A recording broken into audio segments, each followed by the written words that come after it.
For Davis, 8 points and 11 rebounds for Major. Aya Barreno, 3 of 8 from the field with 7 points. And then Reese with 1 point. We're going to have Coach Shields right now, actually. I'm going to go ahead and have to untape this microphone. So, Coach, here you go. Let me get the volume adjusted here. And, man, you got something to put my gum in? Oh, yeah. I did it earlier with the Swedish fish wrapper. Nice. So, yeah, you're good. Man, another exciting win that kind of came down to the very waning seconds. And this is kind of what we had talked about, you know, this team, an opportunity this past weekend to really get let some discouraging thoughts creep in. And then they come out tonight, you know, just hanging on by a hair. Obviously, a Maryville loss would help as well on the road. You know, knowing that you guys had to have some things go your way, but you also had to get the win and do that first and foremost. What was the attitude coming into this game? Well, I think it was you love a week off. You love it even more after a win, and so you're right. I think that's when some doubts can creep in. Say, hey, like, you know, we lost another close one, you know, against Ferrum, obviously coming back from down 20, and so I thought we were off on Thursday. We had 2 days of practice, Friday, Saturday. We're off Sunday. And so 2 days off in 4 days is something they never get. Right. You know, I told them they better go buy something for their significant others. I gave you Valentine's Day off. You know, they can all thank me later. But we came back on Monday and Tuesday, and I thought we were pretty good. I loved how we warmed up tonight. We were loose. You know, I think that's who that team is.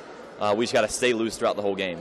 I think when we get to the end of games, that's when we don't care about like anything else other than fighting our way back into it, and that's when they play our best basketball. So I did a little trick before the game. I don't know if you noticed it, to try to get that from the start. It didn't work. I might try it again on Saturday. But I told them I was going to do this. I said, when we start, when we're warming up, we're going to be down I'm going to put score on the scoreboard, and we're going to be down. I saw 99-0. We were down 99-0. I may have exaggerated a little bit too much.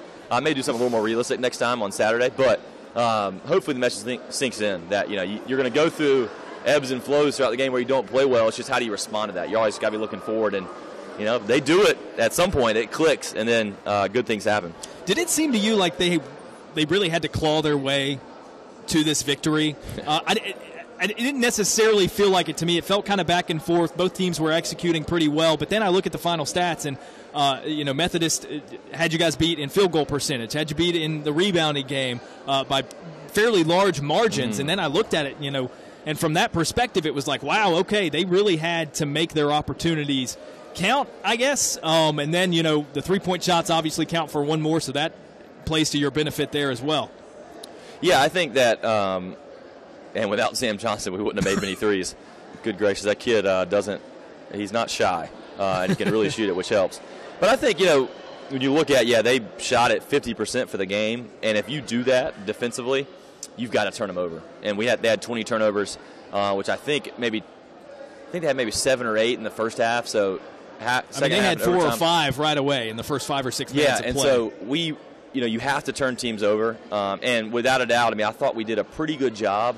I mean, Hilliard's a great player. Monk's a great player, and he had 5 turnovers, and Hilliard had 4. And we in my opinion, Brandon Monk to 17 and 9. Like, that kid's he's been torching the league, having 30 every night, it feels like, second leading scorer in the league. So that was right around his average, but, I mean, he's had some really big games. And so we did some different things that I thought we executed better in the second half. But they're a tough team, I mean, and they played. I was impressed with how they played tonight. They really stuck to it, and it also helped they missed some free throws in the second half, which was, you know, a big benefit to us.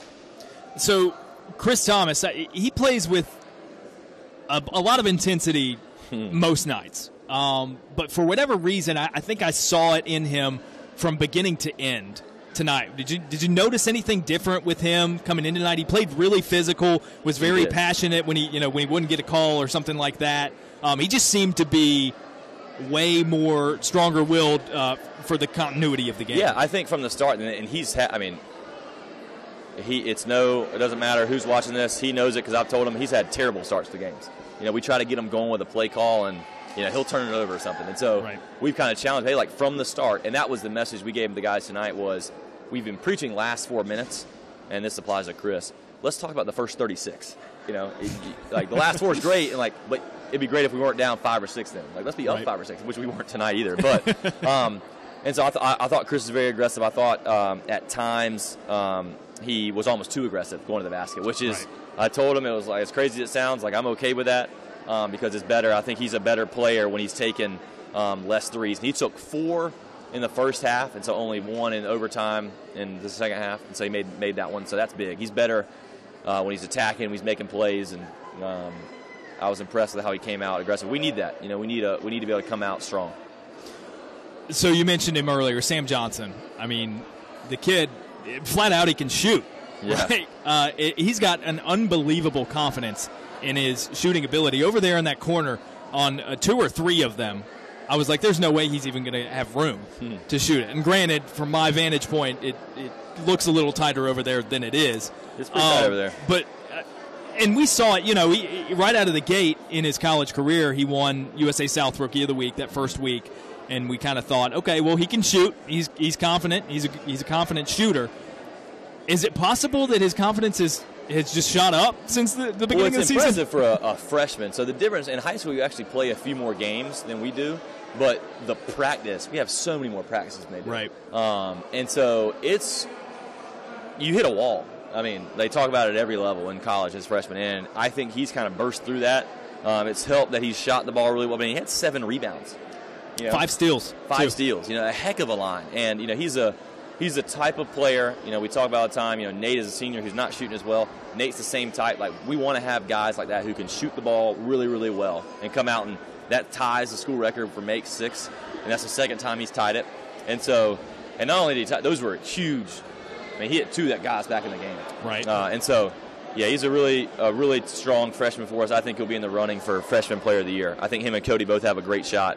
Cody does a lot of the unsung stuff for us, and so he may not get the same stats look that Sam does. Sam gets the flashy threes and sure. Well, I mean, he had already led all freshmen in scoring, and then a 22-point output. Yeah, that'll help. And he did travel on that last 2 though. I told him, but they keep it interesting to the end. Chris fouling there at the end, I was just about to lose my mind over there.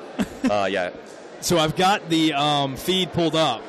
Looks like an 8-point win for Piedmont over Maryville, which means that you guys have reeled into a tie with Maryville, which makes Saturday's game against Greensboro that much more important. Yeah. What's that going to be like? The picture. It'll be fun. I mean, that's what we've been talking about. We don't talk about like a goal of like making the tournament. We want to be playing our best and like let the rest take care of itself. Sure. But obviously that's what they think about. They hear that and they're like, "Oh, coach, you're crazy." Like, of course we want to play in that.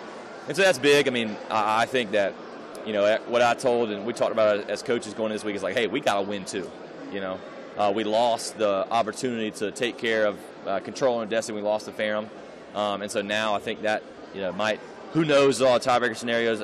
We got to win Saturday. That's all we got to do. And on Senior Day is something I believe in. It doesn't matter how crazy you make me as a senior. It doesn't matter how bad you're playing. You're going to start. Like, it's something I believe in, and I want to send those guys out on the right note. And what better way to do that is to go out and play a really good team, but go out and compete and try to.